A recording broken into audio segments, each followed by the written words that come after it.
Pesados, bom dia. Bom dia não, boa tarde, né? Esse case que eu vou apresentar é um case feito uma parceria entre a CTG Brasil, né? O que é a CTG Brasil? A CTG Brasil é uma das maiores empresas de geração de energia elétrica hoje aqui no Brasil. É uma empresa chinesa. No mundo, ela é a maior empresa geradora de energia. Ela pertence à usina Três Gargantas, que é a maior usina hidrelétrica do mundo. E esse projeto, então, é um projeto em parceria CTG Brasil com a Universidade Estadual de Londrina, a UEL, com o Laboratório de Ecologia e o Laboratório de Genética de Peixes.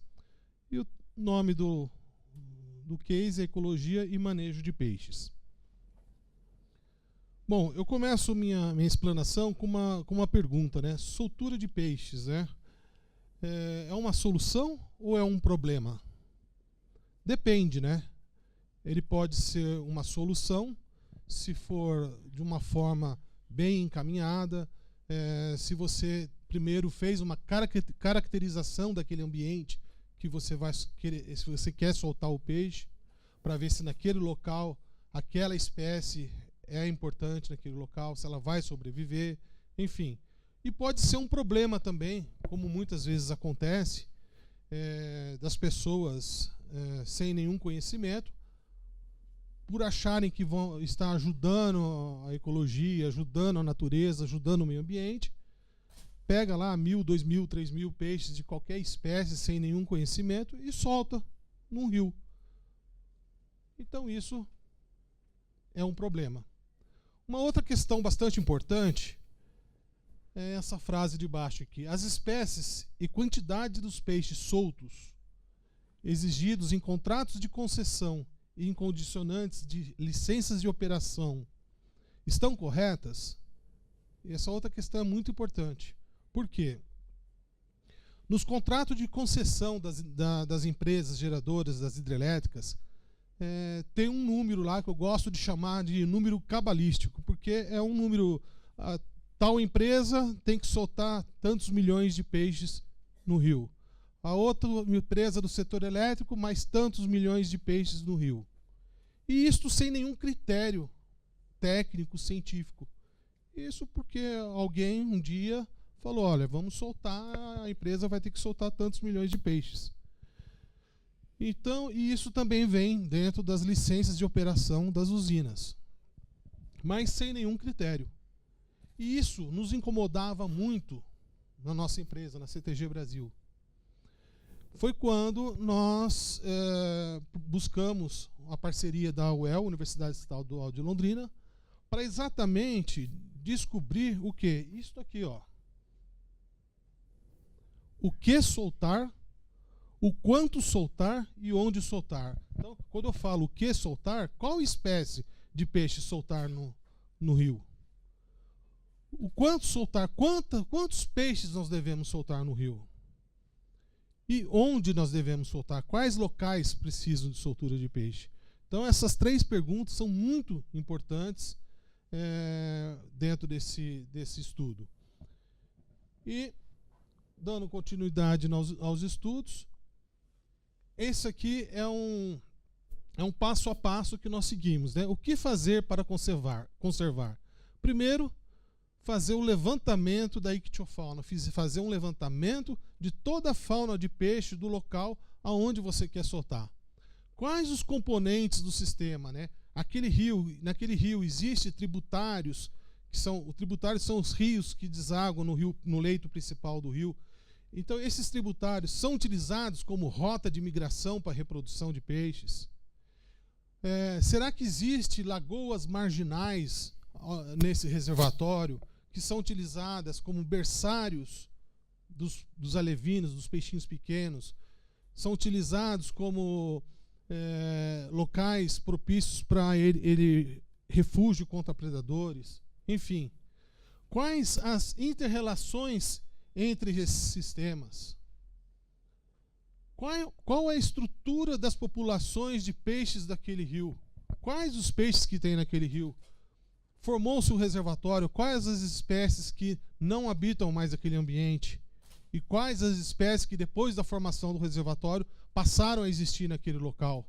Então são perguntas muito importantes que você tem que saber tudo isso, fazer todo esse levantamento antes de saber falar, olha, eu vou soltar tantos milhões de peixes nesse ambiente.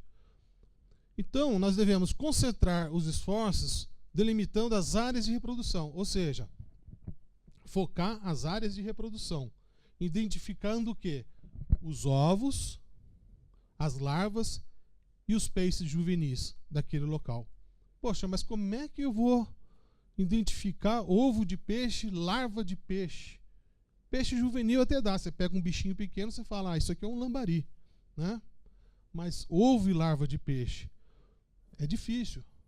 Então foi quando nós, da CTG Brasil, com a Universidade Estadual de Londrina, desenvolvemos esse projeto, é um projeto de 5 anos, que começou em 2012, foi até 2011, foi até 2016, bom, foram 4 anos. E esse projeto nós associamos a ecologia com a genética. A ecologia, nós fazíamos toda a captura de ovos e larvas de peixes nos rios, tributários ao longo da cascata inteirinha do Paranapanema, do rio Paranapanema. E a área de laboratório de genética, nós desenvolvemos um método para identificar todos os peixes, fazer análise genética e fazer identificação de ovos e larvas.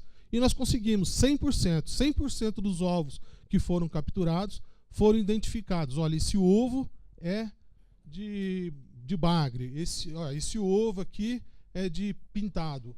A larva, a mesma coisa. 100% das larvas capturadas, nós conseguimos identificar de que bicho que era. Bom, e depois disso tudo, aí sim nós vamos partir para o manejo, né? Há a necessidade de repovoamento nesse local? Quais as espécies devem ser repovoadas? Em quais áreas devem ser inseridas? Ou seja, depois de todo esse levantamento, aí sim nós vamos ter condição de focar nos locais que mais precisam. Porque aqui na cascata do Paranapanema nós temos 8 hidrelétricas. Por que nós vamos focar os esforços humanos, financeiros, intelectuais num determinado reservatório que existe tributários que são rota de migração para reprodução, que eles são autossuficientes, os peixes estão se reproduzindo naquele local? Vamos focar num outro reservatório onde não tem tributários, onde não tem rota de migração, que necessita, aí sim necessita de algo, de fazer alguma atividade ali. Enfim. Então, aqui está, né, toda a cascata do Paranapanema, até aqui na foz, aqui embaixo ele vai desaguar no Rio Paraná, e todos os pontos de coletas onde nós trabalhamos. Aqui eu falei para os senhores, nós associamos as análises genéticas com as análises ecológicas, né? Olha para vocês verem. Aqui são ovos de peixes e larvas de peixes. Impossível, né, você saber de que espécie que é, se você não utilizar a genética para isso. E nós conseguimos identificar 100% dos peixes que eram capturados. E ovos também, e as larvas também. Outras fotos de ovos, larvas de peixes também. Para vocês terem uma ideia, tá ali, são 1000 micras. É muito pequeno. Como é que se pega essas larvas e ovos de peixe no rio? Com essa rede. É uma rede cônica, né? No fim dela lá tem um copinho coletor. E eu vou mostrar para vocês como é que ela é disposta no rio. Quando é um ambiente lêntico, uma represa, Você amarra ela do lado do barco e vai rodando por toda a região, por todo o reservatório, para que a água vá passando aqui por dentro e você vai pegando as larvas e ovos de peixes. Num ambiente de rio, já é diferente. Você atravessa uma corda de uma margem a outra e ali são capturados os ovos. Aí nessa copinho coletor, você tem os ovos, né? Leva para o laboratório, faz a identificação genética para ver de que espécie que é. Aqui o pessoal do laboratório, lá da UEL. E com isso nós conseguimos identificar quais áreas não demandam repovoamento, aquelas que eu falei que são áreas que existem tributários, então existe um recrutamento interno. Quais as áreas de risco, mas elas estão mais ou menos ainda em boas condições, e quais são as piores áreas, as áreas mais com maior problemática. Para vocês terem uma ideia, nesse primeiro gráfico, a gente mostra que são quantidades de peixes que foram soltos com repovoamento. Aí a multiplicação é por 1000. Então, 1.540.000 peixes soltos no reservatório de Rosana. E esse número aqui já é um número, não é por multiplicação.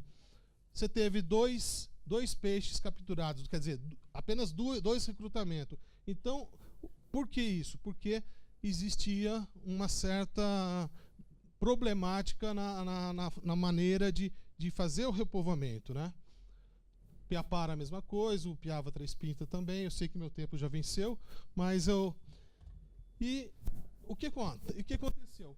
Com todo esse trabalho, a CTG, em parceria com a universidade, através da Associação, né, de Ecologia e Genética, desenvolveu um protocolo técnico e científico para determinar quais as espécies, quantidades exatas e onde realizar o abastecimento de peixe nos reservatórios hidrelétricos. Então, com todo esse trabalho, nós conseguimos desenvolver um protocolo, que é esse livro aqui, e esse protocolo, fazendo as devidas adaptações, você consegue usar essa metodologia, esse protocolo, em qualquer bacia hidrográfica. Com isso, gente, a gente acaba com o achismo. Olha, em tal bacia hidrográfica nós temos que soltar tantos milhões de peixes, porque até hoje, até então, isso era no puro achismo. Eu digo para vocês com toda segurança que essa metodologia, esse protocolo que tem aqui nesse livro, é um divisor de águas. Antes, nós tínhamos que usar todo um achismo para fazer o processo de repovoamento. E hoje não. Aplicando metodologia, a gente consegue fazer o repovoamento, a quantidade certa, local certo e a espécie certa. Ok? E eu acho que esse é o último slide. Agora, só rapidamente, viu? Na fase 2, agora nós iniciamos a fase 2 do projeto. O que é a fase 2? É a aplicação da metodologia. Então, nós escolhemos um reservatório, entre os 8 reservatórios da empresa no Paranapanema, onde nós vamos aplicar a metodologia, e após um ano de aplicar essa metodologia, desculpa, após um ano não, são mais 4 anos de projeto, após toda a aplicação dessa metodologia, se tudo correr como nós esperamos, esse protocolo ele vai ser aplicado em todos os reservatórios do Paranapanema.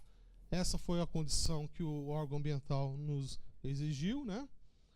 E o reservatório piloto vai ser o reservatório de Rosana. E o reservatório, nós vamos ter um outro reservatório de controle, que é ao lado, que é o reservatório de Itaquaruçu. É isso. Muito obrigado.